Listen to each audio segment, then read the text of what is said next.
नमस्कार दोस्तों, मैं सूरजलाल संत कबीर विद्यापीठ पीजी कॉलेज के सभी छात्र एवं छात्राओं का हार्दिक स्वागत करता हूं।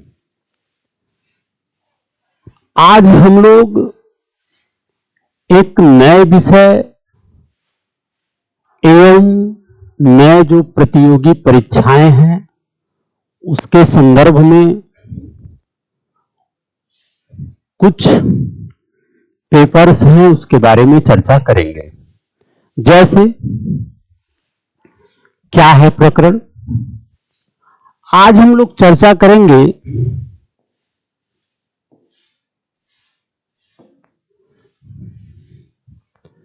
यूपीएससी यानी कि संघ लोक सेवा आयोग का जो मेंस पेपर है,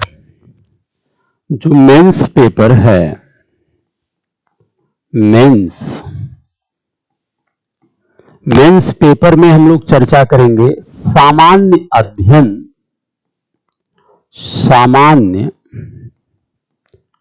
अध्ययन प्रथम प्रश्न पत्र। यानी कि आज हम लोग अध्ययन करेंगे यूपीएससी संघ लोक सेवा आयोग से संबंधित जो मेंस की परीक्षाएं हैं, आगामी समय में परीक्षाएं होने वाला है,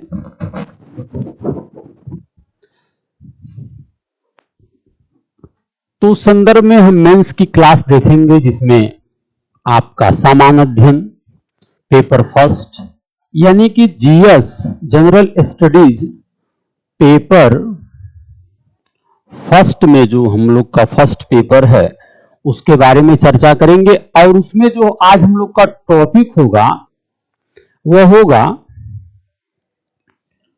18वीं सदी से लेकर वर्तमान तक आधुनिक भारत का इतिहास, आधुनिक भारत का इतिहास, ये हम लोग का आज का टॉपिक होगा। ये आप समझ रहे हैं, आज हम लोग का टॉपिक होगा कि 18वीं सदी से लेकर वर्तमान तक आधुनिक भारत का इतिहास। देखिए क्या है, चर्चा करते हैं। सबसे इसके हम कुछ सब टॉपिक बनाए हैं। जैसे आज हम लोग उसी 18वीं सदी के आधुनिक भारत के इतिहास से शुरू करेंगे कि मुगल साम्राज्य का पतन कैसे हुआ।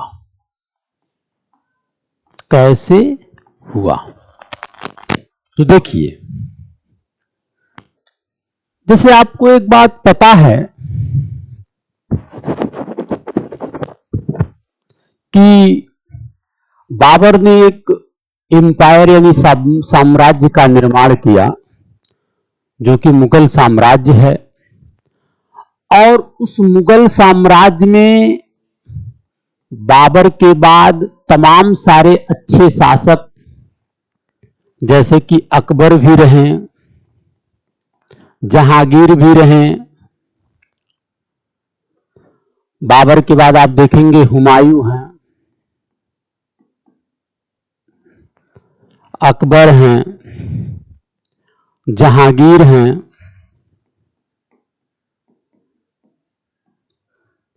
इसी क्रम में शाहजहां हैं और फिर औरंगजेब की हम बात करते हैं। कहने का तात्पर्य क्या है साथियों? कहने का तात्पर्य यह है, एक बड़ी साम्राज्य जो भारत के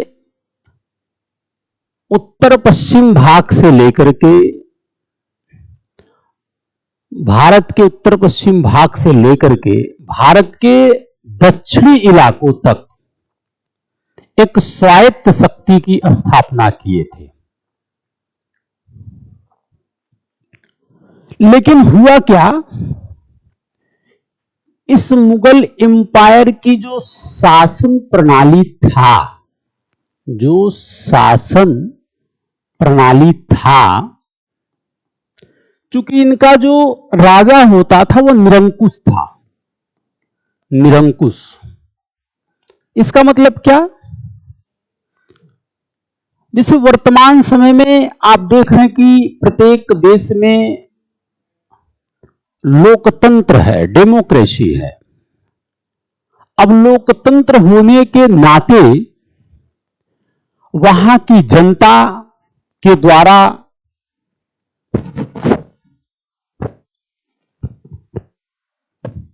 सरकार का निर्माण होता है। लोकतंत्र होने के नाते वहां की जनता के द्वारा सरकार का निर्माण होता है।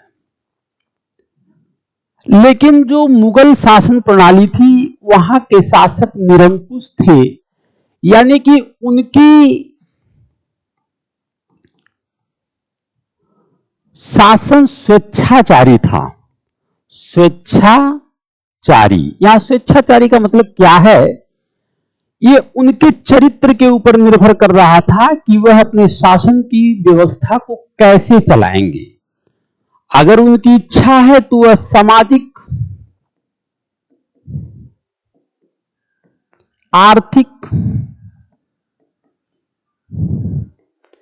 आर्थिक दृष्टि में लोगों के कल्याण के लिए कार्य करे। चूंकि इनका चयन ऐसा नहीं है कि कोई बहुत बड़ी पेपर के माध्यम से या डेमोक्रेसी है जनता, ऐसा नहीं है। ये उनका चयन वही के कुलीन वर्ग, जो दरबारी गुट हैं, उन्हीं के माध्यम से होता था। और आपको पता है इनका जो उत्तराधिकार का था, जैसे मान लीजिए अगर इनके शासक बादशाह की अकस्मात कोई घटना हुई तो अगले शासक कौन बनेंगे, उनका एक उत्तराधिकार का नियम भी नहीं था। तो निरंकुश का तात्पर्य क्या है कि उनकी शासन प्रणाली स्वेच्छाचारी था, यानी उनकी योग्यता पर निर्भर था, उनके आचरण और चरित्र पर निर्भर था। यदि वो अपने मन के हिसाब से, अपने विचार के अनुरूप अगर देश में वेलफेयर का काम करना है, लोगों को सामाजिक और आर्थिक उत्थान करना है, तो फिर करेंगे। हम राजनीतिक उत्थान की बहुत बड़ी बात तो कर नहीं सकते। अब हुआ क्या ना कि इसके वजह से धीरे धीरे एक समय ऐसा आता गया, क्योंकि अब आप देखेंगे ना कि जैसे जो विश्व स्तर पे अन्य देश हैं, आप जैसे देखेंगे ब्रिटेन है, तो ब्रिटेन की साम्राज्य का प्रसार हो रहा है ना। अब ब्रिटेन की साम्राज्य का प्रसार हो रहा है और ब्रिटेन में एक पार्लियामेंट सिस्टम है, संसदीय शासन प्रणाली है, वहां चुनी हुई सरकार है, डेमोक्रेसी है। और दूसरा पक्ष उसका यह है कि उन लोगों का आगमन, जैसे यूरोपीय कंपनियां हैं, उनका भी आगमन भारत में हो चुका है। तो ये जो उनका निरंकुश होना, शासक का, राजा का निरंकुश होना, एक उनके पतन का कारण बन गया। पहली बात, इसके वजह से चूंकि निरंकुश हैं तो तमाम सारी बातें आप समझ रहे हैं, इसके वजह से उनके जो कुलीन वर्ग थे, कुलीन वर्ग का मतलब जो उच्च वर्ग के लोग हैं, इसके वजह से जो उनके कुलीन वर्ग हैं, कुलीन वर्ग का मतलब है उच्च कुल, इनका भी पतन हो गया और दरबार में जो गुटबाजी की संकल्पना है वो बढ़ गई। जो गुटबाजी की संकल्पना है, जैसे आप देखेंगे दरबार में बहुत सारे गुट, जब हम उत्तरवर्ती मुगल शासक के बारे में पढ़ते हैं तो बहुत सारे गुट, जैसे ईरानी गुट, अफगानी गुट, तुरानी गुट, हिंदुस्तानी गुट, तमाम सारे गुट हुए। और यह गुटबाजी की जो संकल्पना है धीरे धीरे बढ़ती चली गई। और गुटबाजी की संकल्पना बढ़ने के पीछे कारण अगर कोई बताया जाता है तो यह है कि उनके कुलीन वर्ग का पतन। चूंकि कुलीन वर्ग एक शासन व्यवस्था को संभालने का कार्य करते थे, उच्च कुल के लोग हैं, और जब निरंकुश शासन है तो भाई निरंकुश का मतलब स्वेच्छाचारी होता है। वो राजा के विवेक के ऊपर निर्भर करता है कि वो लोगों के वेलफेयर पे काम करेगा कि नहीं कार्य करेगा। ऐसा तो कोई आज जो आप संविधान की व्यवस्था देखते हैं, राज्य के नीति निर्देशक तत्व देखते हैं, मौलिक अधिकार, तब तो था नहीं ना ऐसा कुछ। तो ये एक फैक्ट है, उनके शासन प्रणाली में उनका पतन होने का एक फैक्ट ये भी निकल कर आता है। दूसरी चीज क्या है? दूसरी कारण इसमें यह भी है कि जो औरंगजेब रहे हैं, क्योंकि जब इनके मुगल साम्राज्य के अंतिम शासक के रूप में, उत्तरवर्ती शासक को छोड़ करके मैं बात कर रहा हूं, तो औरंगजेब की धार्मिक नीति भी असहिष्णु था। औरंगजेब जो दूसरा कारण बताया जाता है वो जो है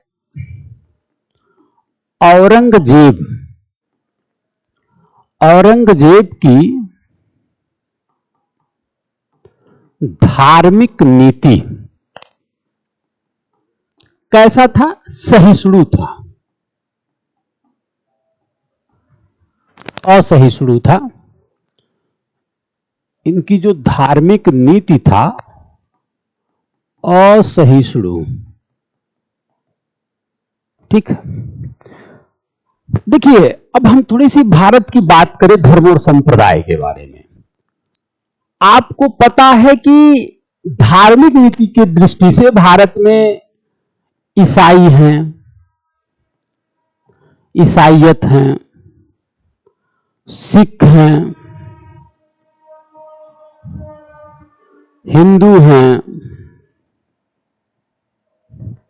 बौद्ध हैं। अब यहां पे जो इनकी धार्मिक कट्टरता की बात आ जाती है, धार्मिक कट्टरता औरंगजेब का, यह कैसे पतन के लिए उत्तरदायी है? ये इस प्रकार पतन के लिए इसलिए उत्तरदायी है क्योंकि भारत में तमाम प्रकार के धर्म और संप्रदाय के लोग रह रहे हैं, और आप किसी स्पेशल संप्रदाय को बढ़ावा देंगे,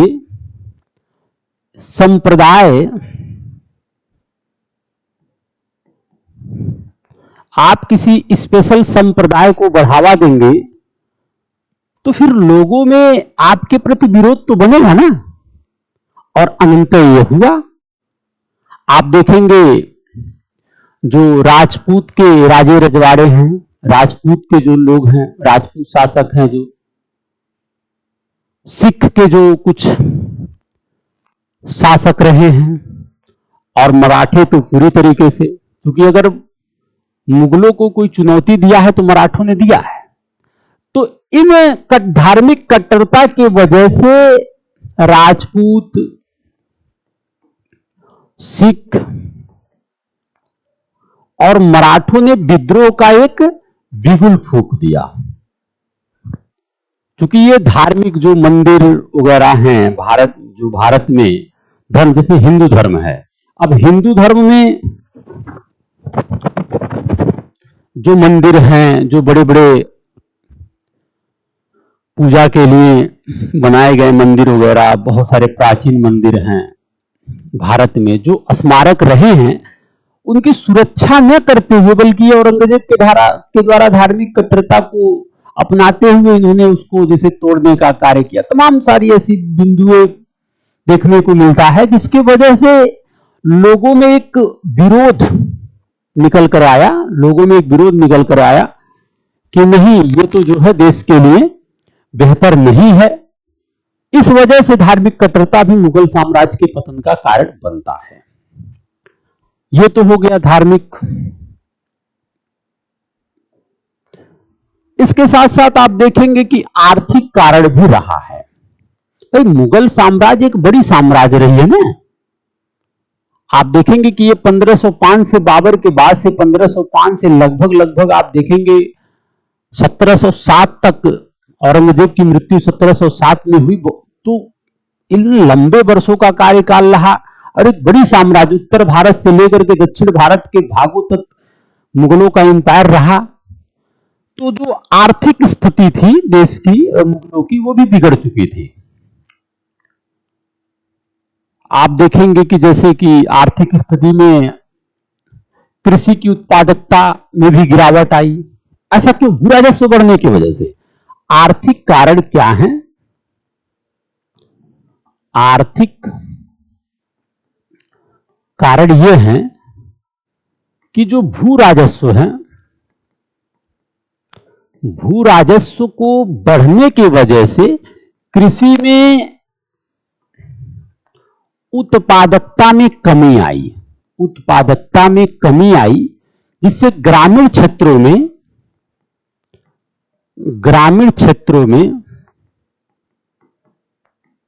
पलायन व विरोध देखने को मिलता है। तो यह भी एक फैक्ट है, एक कारण है कि जो आर्थिक दृष्टि से एक बड़ा एम्पायर था और कृषि प्रणाली महत्वपूर्ण थी, लोगों को खाद्य सुरक्षा के लिए महत्वपूर्ण था, लेकिन जैसे जैसे भू राजस्व बढ़ता गया तो कृषि की उत्पादकता में कमी आ गई और कमी आने की वजह से ग्रामीण क्षेत्रों की जो समृद्धि था, जो विकास था, वो धराशायी हो गया। तो लोगों में एक विरोध तो पनपेगा ही ना। और इसके साथ साथ जो समय के साथ साथ बढ़ता गया जमींदारी जागीरदारी प्रथाएं, ये भी किसानों में असंतोष पैदा किया है। जो समय के साथ साथ जागीरदारी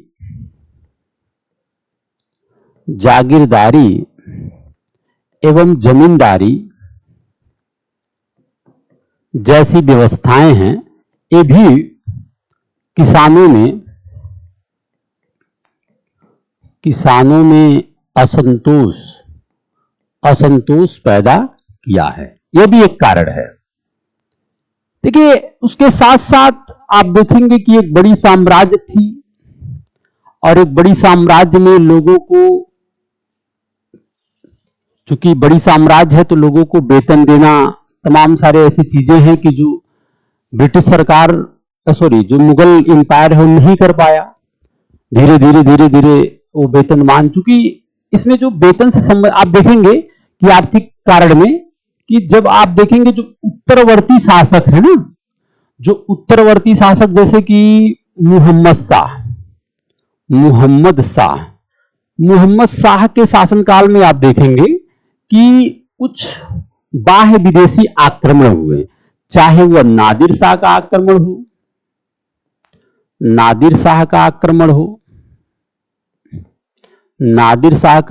हो या अहमद शाह अब्दाली का आक्रमण हो।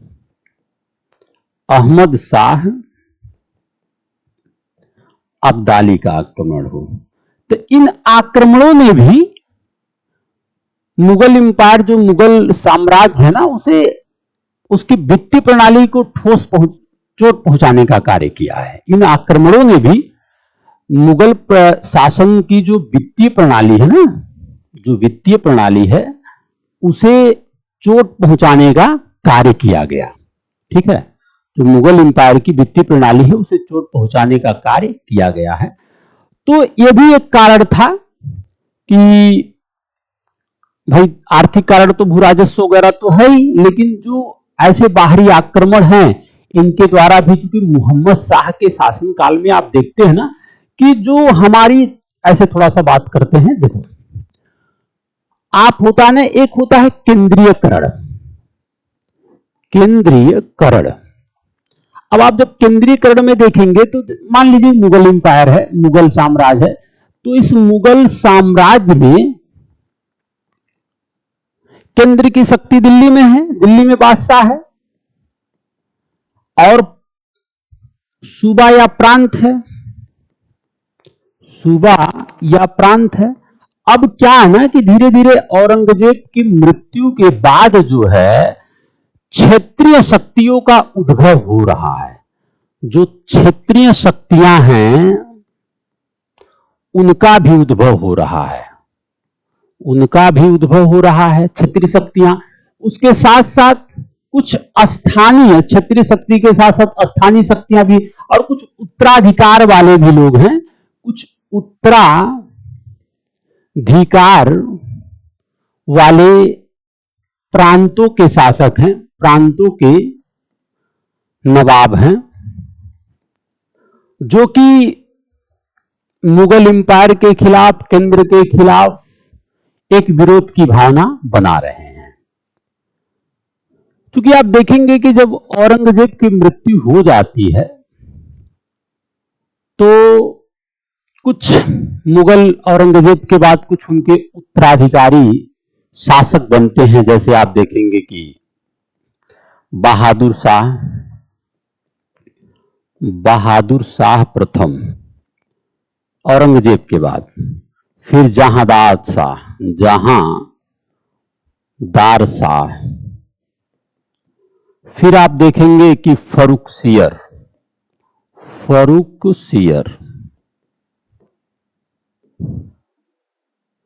ठीक है, फिर आप देखेंगे मोहम्मद शाह। तो मेरे कहने का क्या तात्पर्य है? मेरे कहने का यहां पे तात्पर्य यह है साथियों कि अभी मुगल साम्राज्य जैसे औरंगजेब की मृत्यु होता है तो जो केंद्रीकरण की भावना है वो केंद्रीकरण नहीं रहता, वो विकेंद्रीकरण हो जाता है। लेकिन विकेंद्रीकरण में भी अगर राज्य स्वायत्त शक्ति का प्रयोग कर रहा है, प्रांत स्वायत्त शक्ति का प्रयोग कर रहा है, केंद्र से मतलब नहीं रखता है, नाम मात्र का रिलेशन रख रहा है, तो फिर साम्राज्य नहीं चल पाएगा। तो ठीक उसी प्रकार हुआ मामला।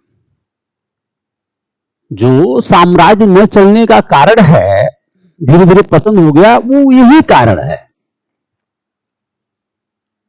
कि आप देख रहे हैं कि ये लोग बहादुर शाह हुए तो ये साहेब बेखबर हैं, इनसे कोई शासन प्रणाली से बहुत मतलब है नहीं, ये दिल्ली में अपनी सत्ता को बस संभाल के बैठे हुए लालित किले के समीप।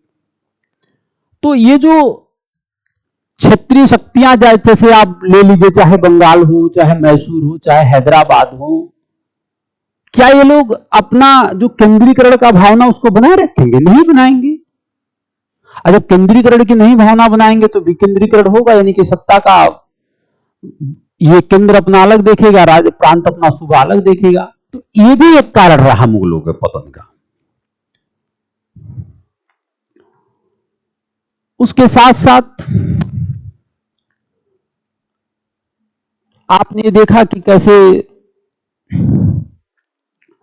चाहे बंगाल के नवाब हों, चाहे ऐसे तमाम सारे जो नवाब हैं, हैदराबाद के नवाब हो, ये लोग दूरियां बना लिए थे। और ये प्रवृत्ति मोहम्मद शाह के शासनकाल में और बढ़ती चली गई। मोहम्मद शाह के शासनकाल में प्रवृत्ति बढ़ती चली गई, और खास करके मोहम्मद शाह के ही शासनकाल में जो नादिर शाह का, अहमद शाह अब्दाली का आक्रमण हुआ था, उन्हीं के समय हुआ था। और अनंतर वो मुगलों को पूरी तरीके से खोखला करके चले गए।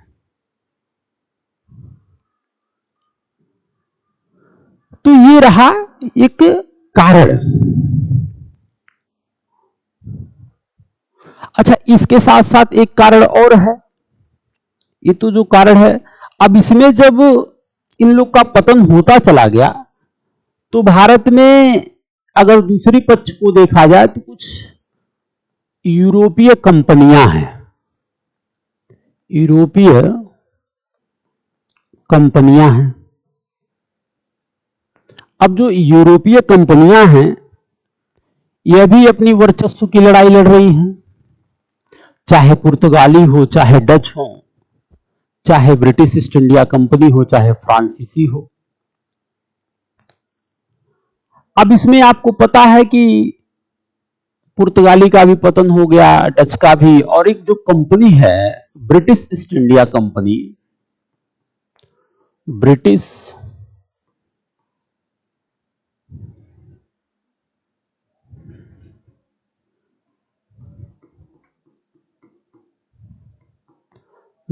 ईस्ट इंडिया कंपनी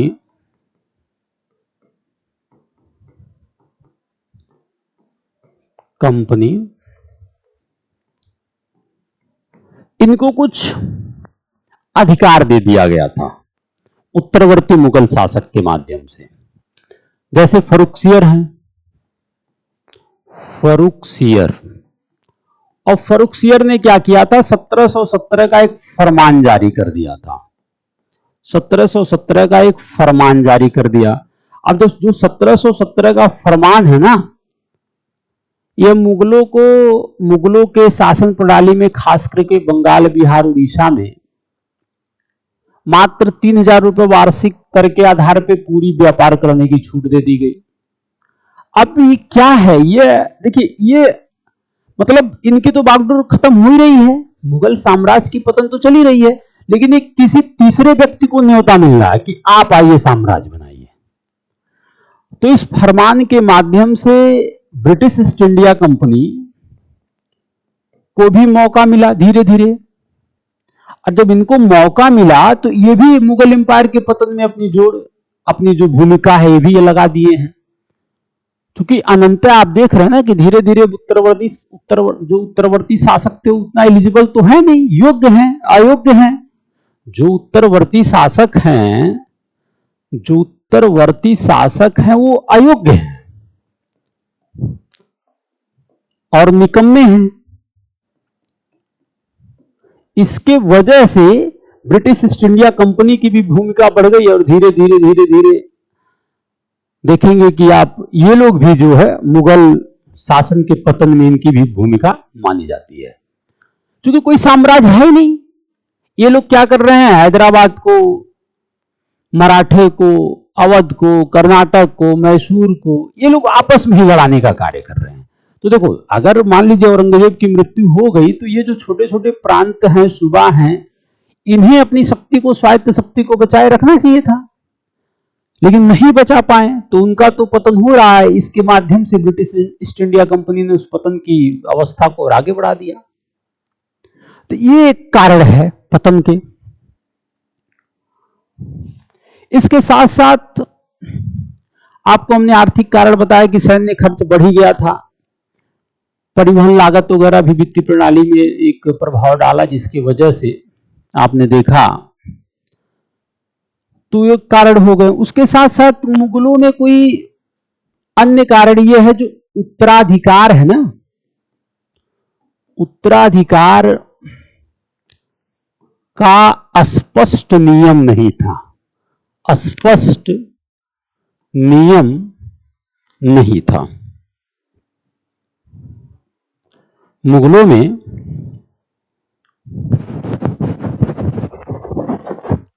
उत्तराधिकार का स्पष्ट नियम नहीं था। क्योंकि आपने देखा होगा कि औरंगजेब के तीनों पुत्रों में खूब लड़ाई युद्ध चला, जिसमें बहादुर शाह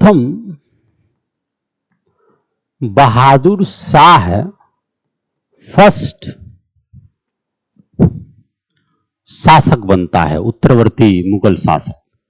तो स्पष्ट नियम न होने के कारण भी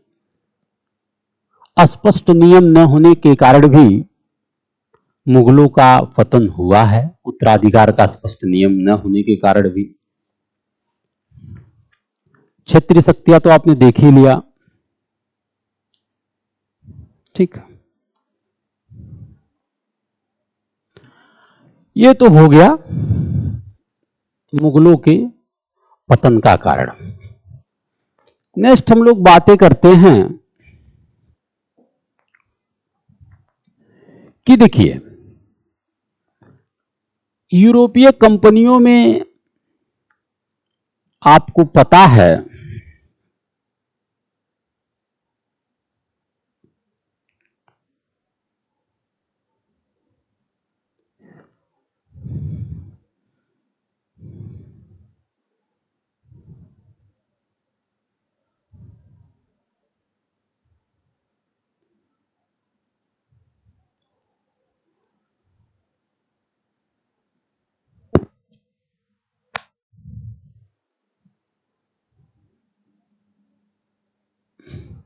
कि यदि भारत है और ये यदि एशिया का भूभाग है,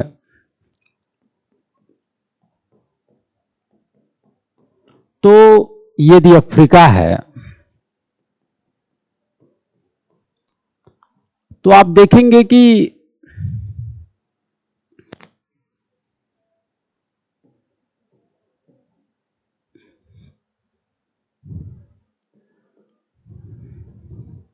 इधर खाड़ी के देश हैं, खाड़ी के देश हैं इधर। तो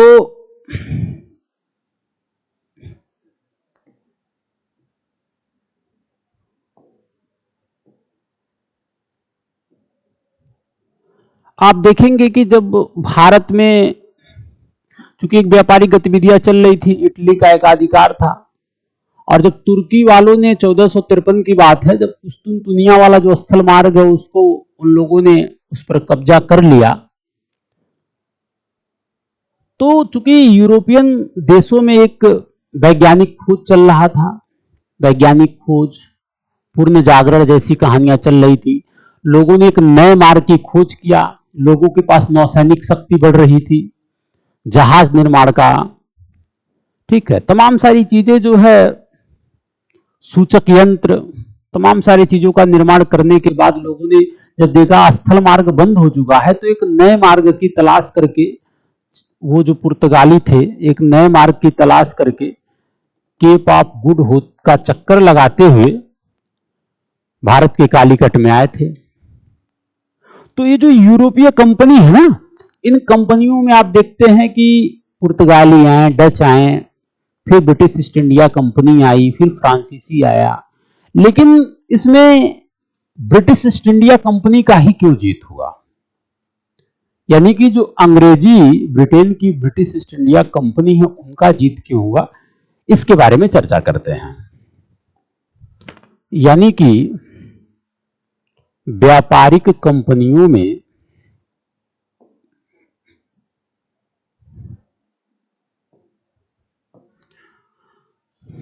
यानी कि व्यापारिक कंपनियों में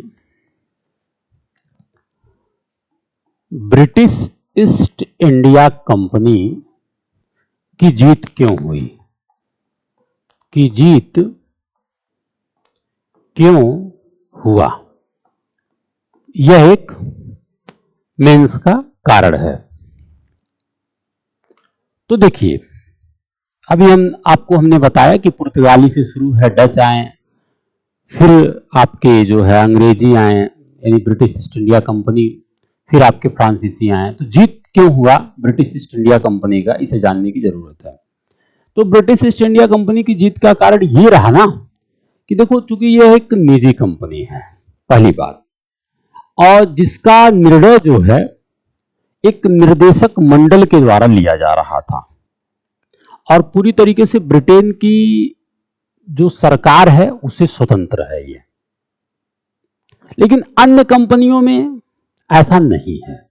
जैसे आप फ्रांस की कंपनी ले लीजिए या पुर्तगाल की ले लीजिए, तो वहां के कंपनियों में सरकार का जो शेयर होता था वो अधिक होता था, जिसकी वजह से वहां के जो निर्देशक मंडल थे वो सरकार के द्वारा चुने जाते थे, और चुने जाते तो फिर निर्णय में असमानता होगी तो जीत तो स्वाभाविक है उसी का होगा। तो इसमें कारण यह है कि ब्रिटिश ईस्ट इंडिया कंपनी एक निजी कंपनी थी, निजी कंपनी, इसका निर्णय निर्देशक मंडल के द्वारा लिया जा रहा था। निर्देशक मंडल, जिसमें ब्रिटिश सरकार से बहुत ज्यादा मतलब, इसमें ब्रिटिश सरकार से बहुत ज्यादा मतलब नहीं होता था। लेकिन जो अन्य कंपनियां हैं, अन्य कंपनी जो है, अन्य कंपनी है, चाहे पुर्तगाली हो या फ्रांसीसी हो, इसमें क्या है, सरकार का जो शेयर होता था 60% से ऊपर होता था शेयर, ठीक है। अब जब सरकार का शेयर 60% से ऊपर है, तो इनकी जो निर्देशक मंडल में जो निर्देशक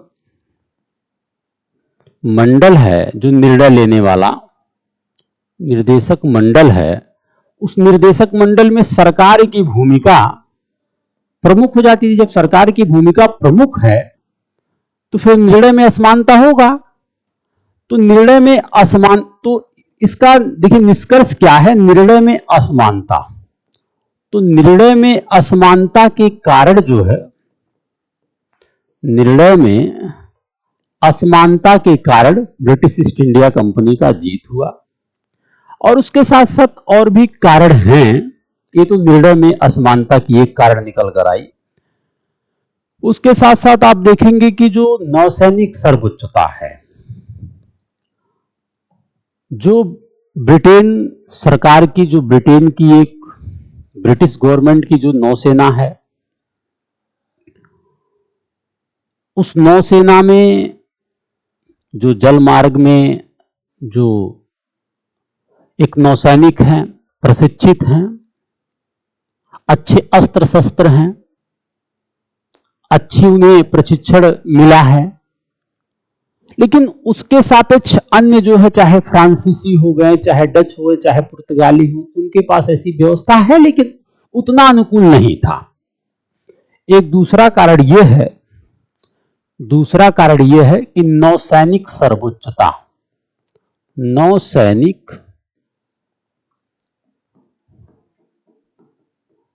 सर्वोच्चता, नौसैनिक सर्वोच्चता में क्या है, ब्रिटिश सरकार के पास अच्छे अस्त्र हैं, जहाज निर्माण के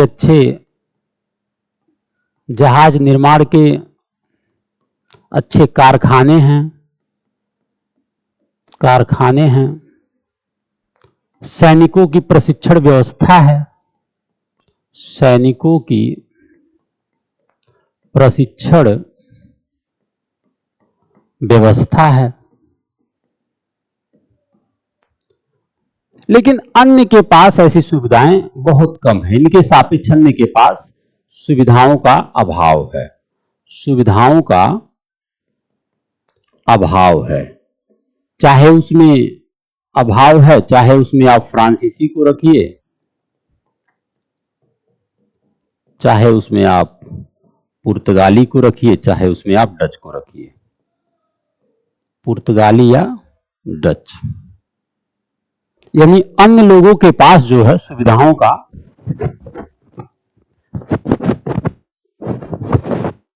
अभाव देखने को मिलता है, अन्य लोगों के पास सुविधाओं का अभाव देखने को मिलता है, जिसकी वजह से भी ब्रिटिश ईस्ट इंडिया कंपनी अनंत एक अपना साम्राज्य बनाने में कायम हो गई। क्योंकि आपको पता है कि इसी के दम पर इन्होंने फ्रांसीसियों को भी हराया, और चाहे पुर्तगाली डच भी जो बचे थे उनको भी हराया, और धीरे धीरे अपना एक साम्राज्य, वो भी बंगाल से, क्योंकि बंगाल उस समय एक धनी प्रांत था, और धनी प्रांत होने के नाते ये लोगों ने बंगाल में, चूंकि 1717 का जो फरमान फर्रुखसियर ने दिया था, उसके माध्यम से लोग काफी से तेजी से विकास कर गए बंगाल में। और विकास करते करते एक समय ऐसा आएगा जब बंगाल में राजनीतिक अस्थिरता का निर्माण हुआ, इन लोगों की भूमिका बढ़ गई, इसको आगे देखेंगे। और दूसरी कारण यह है कि जो इंग्लैंड में, यानी कि ब्रिटेन में क्या है ना, कि जो औद्योगिक क्रांति के रूप में अगर बात किया जाए, औद्योगिक क्रांति के रूप में, तो एक औद्योगिक क्रांति भी का प्रारंभ हुआ है, जिसमें बड़े बड़े सूत कारखाने, सूत का कताई, भाप इंजन, मशीनों की खोज, निर्माण, है ना, ये सारे मैन्युफैक्चरिंग हब बनते जा रहे हैं। तो अन्य कारण यह है कि इंग्लैंड में औद्योगिक क्रांति, औद्योगिक क्रांति, अब औद्योगिक क्रांति की वजह से सूत कताई, मशीनें, कारखाने, कच्चे माल की आवश्यकता,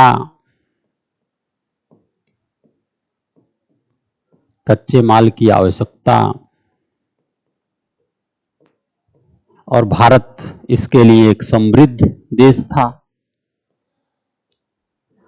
तो इन सब कारकों ने ब्रिटिश सरकार को भारत में एक साम्राज्य बनाने की दिशा में मजबूती से कार्य किया। इस वजह से इन लोग को सफलता मिली। इसके साथ साथ जो ब्रिटिश कंपनी, चूंकि निजी कंपनी थी, लेकिन सरकार जो ब्रिटेन की सरकार है, इनको वित्त की व्यवस्था, अगर कहीं वित्त की जरूरत है तो उसके लिए सरकार सोचती नहीं थी। यानी कि इन्हें वित्त की व्यवस्था मुहैया कराने के लिए इंग्लैंड में सर्वप्रथम जो है विश्व का प्रथम केंद्रीय बैंक के रूप में बैंक ऑफ इंग्लैंड का भी गठन किया गया था। इसके साथ साथ प्रथम जो है विश्व पटल पर एक केंद्रीय बैंक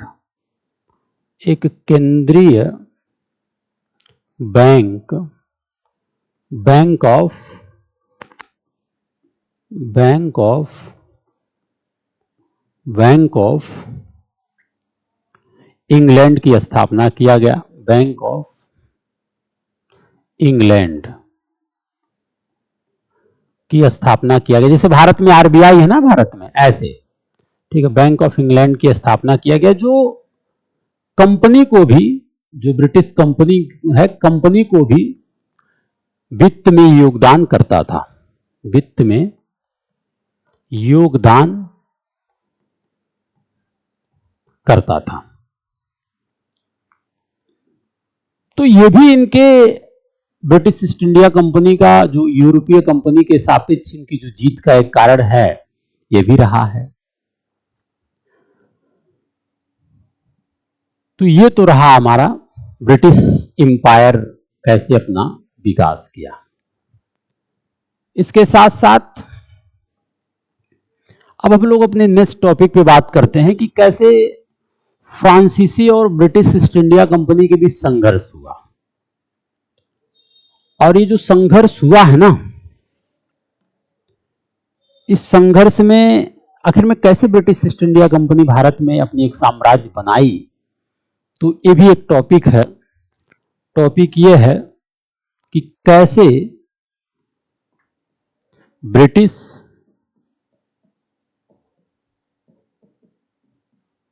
एवं फ्रांसीसी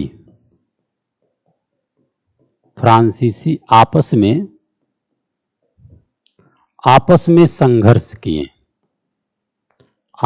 संघर्ष किए,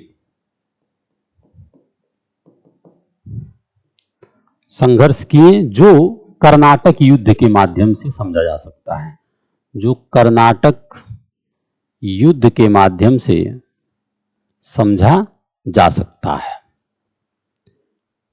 क्योंकि आपको पता है कि जो मुगलों के पतन के बाद दक्षिण भारत में ऐसा कोई साम्राज्य, तो कोई शक्ति बचा नहीं था, और दक्षिण भारत में कोई मजबूत शासन न होने की वजह से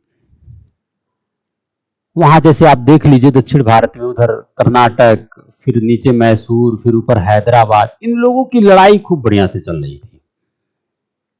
इन लोगों की लड़ाई जो है, आप देखेंगे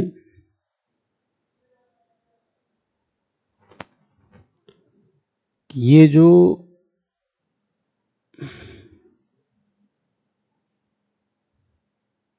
ये कर्नाटका का भाग है, ये आपका मैसूर का भाग है, ये आपका हैदराबाद का भाग है, ठीक है।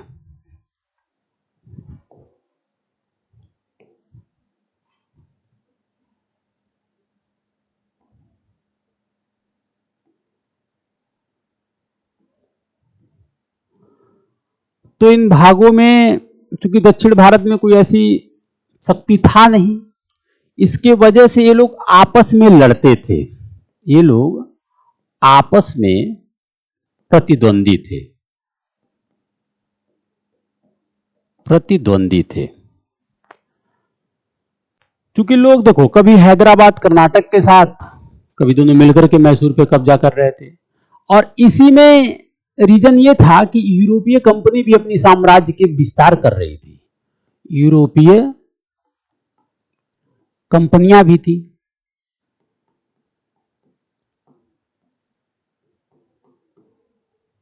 अब मामला क्या निकल के आया? अब मामला ये निकल कर आया कि इन लोगों का आपस में युद्ध चल ही रहा है, लेकिन इसके साथ साथ यूरोपीय कंपनियां इस युद्ध को और आगे बढ़ा दिया, षड्यंत्र के माध्यम से, तमाम सारे अपने कूटनीति के माध्यम से। चूंकि आप देखेंगे कर्नाटक में क्या है कि चंदा साहब ने, जो चंदा साहब थे, नवाब थे वहां के, इनके खिलाफ डुप्ले मतलब चंदा साहब के खिलाफ, जो नवाब थे वहां कर्नाटक के, इनके खिलाफ एक षड्यंत्र करना शुरू किया, यानी कि इन्हें पद से हटाना शुरू कर दिया, कर्नाटक के चंदा साहब को। इसी प्रकार हैदराबाद के जो निजाम के मरने के बाद इनके बेटे नासिर जंग और पोते मुजफ्फर जंग में गृह युद्ध छिड़ गया। अब चाहे कर्नाटक में चंदा साहब का मसला हो, चाहे हैदराबाद में नासिर जंग और मुजफ्फर जंग के बीच गृह युद्ध का मसला हो, इसमें कोई तीसरा व्यक्ति ही तो फायदा लेगा।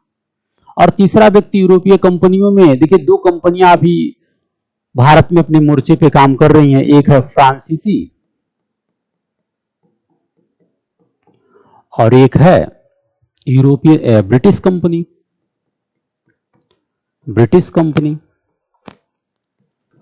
अब यहां पे फ्रांसीसी कंपनियों में एक व्यक्ति रहे हैं डुप्ले,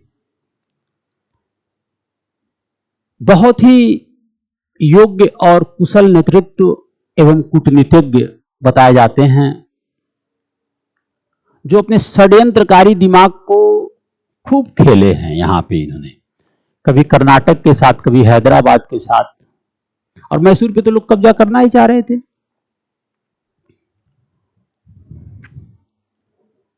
तो इन लोगों के बीच आपसी प्रतिद्वंद की वजह से और इनकी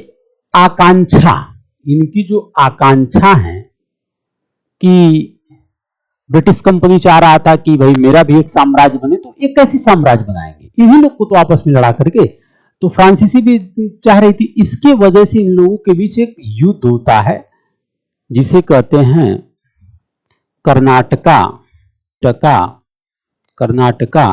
का युद्ध, बैटल ऑफ कर्नाटका। और इस कर्नाटका के युद्ध में जो मसाला का काम किया गया है, वो कर्नाटक, हैदराबाद और मैसूर ने किया है।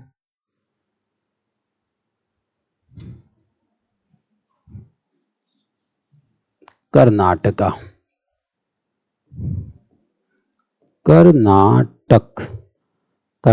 का युद्ध।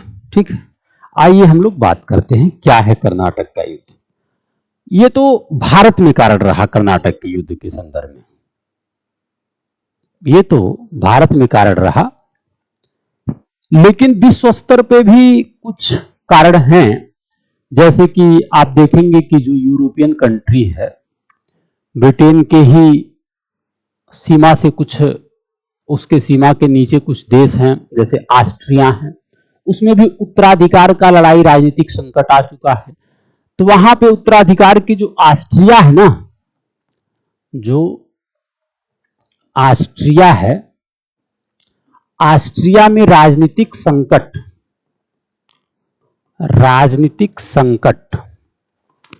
और इस राजनीतिक संकट के वजह से जो उत्तराधिकार की लड़ाई है, अब इसमें दोनों लोग जाकर फंस गए हैं, ब्रिटेन और फ्रांसीसी।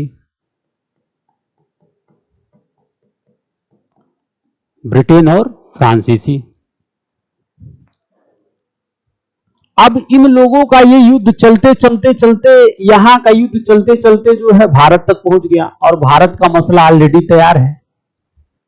भारत का मामला यह है कि ऑलरेडी तैयार है। हैदराबाद को ले लीजिए, कि कर्नाटक में जो चंदा साहब नवाब थे, उनके खिलाफ डुप्ले खूब षड्यंत्र लगा रहा है बदलने के लिए उनको। और यहां पे तो हैदराबाद में निजाम की मृत्यु के बाद उनके बेटे, आप देखेंगे कि नासिर जंग और पोते मुजफ्फर जंग के बीच ही गृह युद्ध छिड़ गया। तो ये सब कारण रहे जिसके वजह से कर्नाटक में आपको 3 युद्ध देखने को मिलता है। जैसे प्रथम कर्नाटक युद्ध है, जो प्रथम कर्नाटक युद्ध जो आपका 1746 से 48 तक चला है। 1746 से 48 तक चला है, ठीक। जो 1746 से 48 तक चला है, और इस युद्ध में आप कारण समझ ही रहे हैं, यक्स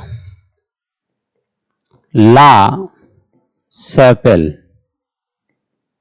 की संधि के माध्यम से इस युद्ध का अंत होता है, ठीक। कारण आप समझ रहे हैं। फिर इसी प्रकार शुरू होता है द्वितीय कर्नाटक युद्ध। ये मामला क्या है, ये जो है हैदराबाद के निजाम और कर्नाटक के बीच जो है कुछ पदों के बीच, हैदराबाद के निजाम और कर्नाटक में जो नवाब है ना, उनके नवाब के कुछ जो संवैधानिक नहीं बोल सकते हैं, उनके जो कुछ पद बनाए गए हैं, पदों के बीच जो है विभिन्न दावेदारों के लिए लड़ाई शुरू हो गया, ठीक है। विभिन्न दावेदारों के लिए लड़ाई शुरू हो गया, ठीक है। इस बात को आप समझ रहे हैं। मामला क्या है, देखिए द्वितीय कर्नाटक युद्ध का मसला यह है, द्वितीय कर्नाटक युद्ध जो आपका 1749 से 1754 तक चला है। 1749 से 1754 तक चला है। यहां मसला यह है कि हैदराबाद के निजाम के बारे में तो आपको पता है कि वहां गृह युद्ध चल रहा है, उसको भी साथ जोड़ा जाए, क्योंकि यूरोपीय और जो ब्रिटिश ईस्ट इंडिया कंपनी, जो फ्रांसीसी कंपनी है, फ्रांसीसी कंपनी में है, आप देखेंगे कि जो है आपके डुप्ले हो गए, ये खुल के अपने दिमाग को खेल रहे हैं। ब्रिटिश ईस्ट इंडिया कंपनी की तरफ से गवर्नर जनरल है सर आयरकूट, ये भी खुल के दिमाग से खेल रहे हैं। अब इनको जो खुल के दिमाग से खेलने की वजह से पूरी तरीके से गृह युद्ध में एक बहुत बड़ा युद्ध चल रहा है। इसी को हम कर्नाटक युद्ध के रूप में देख रहे हैं। यहां पे क्या था कि कर्नाटक में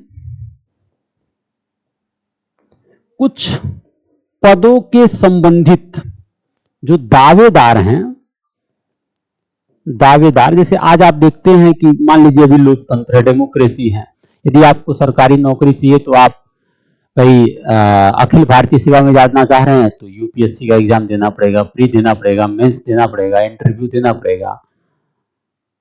राज्य लोक सेवा आयोग के माध्यम से जाना चाह रहे हैं तो फिर वो भी परीक्षाओं के माध्यम से। लेकिन जो वहां पे कर्नाटका में चूंकि देखिए डेमोक्रेसी तो है नहीं, निरंकुश व्यवस्था है। अब निरंकुश व्यवस्था में जो पद से संबंधित कार्य है, तो चूंकि ब्रिटिश ईस्ट इंडिया कंपनी चाह रही है कि चलो ठीक है, ऐसा है, यदि हम नवाब के पद को भी नहीं पा रहे हैं तो वहां पे कुछ जो पदे बनाए गए हैं, जो नवाब के करीब जो पद बनाए गए हैं, जो निर्णय लेने में जिनकी भूमिका है, वहां अपनी कंपनी के लोगों को हम लगा सके।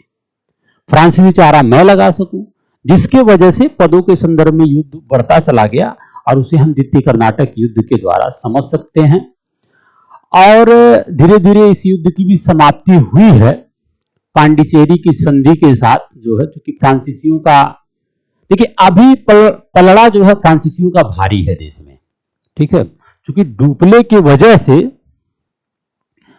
द्वितीय कर्नाटक युद्ध में द्वितीय कर्नाटक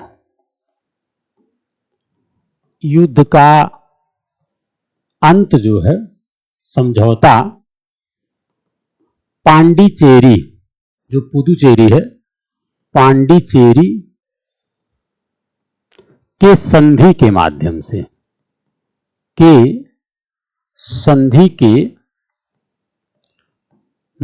से, होता है। ठीक है। और अभी क्या है, अभी फ्रांसीसियों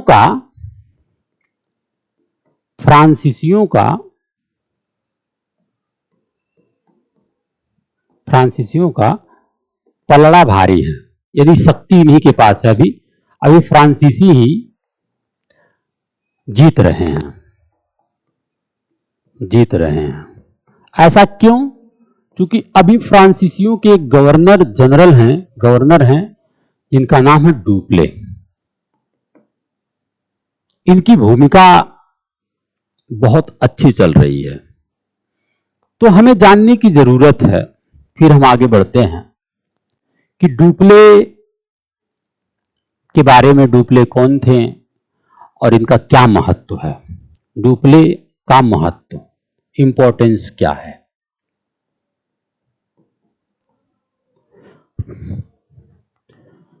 देखिए, यह एक फ्रेंच कंपनी की व्यापारिक सेवा में भारत आए थे, जो फ्रांसीसी कंपनी है। और शुरुआत में ये चंद्रनगर के, जो पांडिचेरी में पड़ता है, वहां का ये गवर्नर बनाए गए थे। यह एक फ्रेंच कंपनी में, यानी कि फ्रेंच वही ब्रिटिश, फ्रेंच कंपनी में व्यापारिक सेवा के लिए बुलाए गए थे। व्यापारिक सेवा के लिए बुलाए गए, और जो है ये शुरुआत में चंद्रनगर का इन्हें गवर्नर बनाया गया, कंपनी का गवर्नर बनाया गया शुरुआत में। ठीक है, कंपनी का गवर्नर बनाया गया चंद्रनगर में। और इसके साथ साथ बाद में इन्हें पांडिचेरी का भी गवर्नर बना दिया गया। बाद में इन्हें जो है पांडिचेरी, जो पुदुचेरी है, जो कि एक संघ शासित प्रदेश है, उपराज्यपाल यहाँ की शासन व्यवस्था देखते हैं, पांडिचेरी का भी गवर्नर इन्हें बना दिया गया, इन्हें जो है डुप्ले को। देखिए, डुप्ले की भूमिका क्या है, ये जानना इंपॉर्टेंट है। चूंकि यह कुशल व्यक्ति तो थे ही, लेकिन इन्होंने तत्कालीन भारत में जो राजनीतिक स्थिति है, उसमें भी इनका बहुत महत्वपूर्ण योगदान है। तो इस प्रकार साथियों, आज हम लोग अपनी क्लास को यहीं तक रखते हैं। इसके बाद नेक्स्ट क्लास के माध्यम से अन्य क्वेश्चनों पे चर्चा किया जाएगा। और पहले कॉन्सेप्ट को पढ़ने के बाद हम लोग एक क्वेश्चन पेपर सेट करेंगे, प्रत्येक क्वेश्चन को देखेंगे, उसमें कैसे लिखना है, क्या करना है, इसके बारे में भी विधिवत चर्चा करेंगे। जय हिंद साथियों।